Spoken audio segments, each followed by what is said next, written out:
2 jours avant le meurtre des 2 jeunes filles à Marseille, Ahmed H était interpellé à Lyon. Il est alors placé en garde à vue pour vol à l'étalage dans le centre commercial de la Part-Dieu. L'affaire est classée sans suite. Comme il n'a pas de titre de séjour, une procédure administrative est enclenchée, mais l'individu n'est pas placé en centre de rétention. Évidemment qu'il y a une frustration. Évidemment. Mais aujourd'hui, on n'a pas de solution ultime, on n'a pas de solution absolue pour gérer ces problématiques.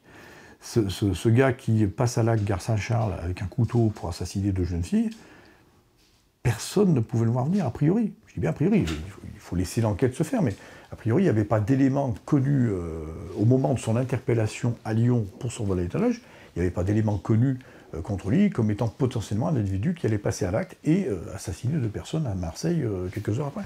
Loin d'être la norme, le placement en centre de rétention est exceptionnel. Il répond à des critères précis, si l'individu représente une menace à l'ordre public ou s'il risque de se soustraire à l'obligation de quitter le territoire. La loi prévoit normalement une obligation de quitter le territoire avec un délai de 30 jours. La personne peut déférer par elle-même.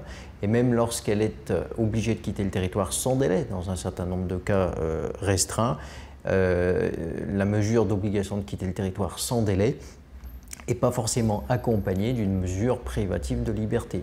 Ou bien l'intéressé peut, dans les cas ultimes, exceptionnels, en tout cas c'est comme ça que la loi le prévoit, être placé au centre de rétention.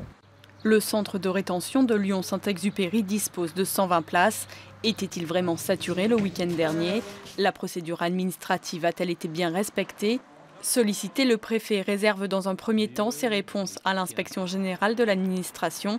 Des inspecteurs se rendront ce mercredi à Lyon. Leurs conclusions sont attendues la semaine prochaine.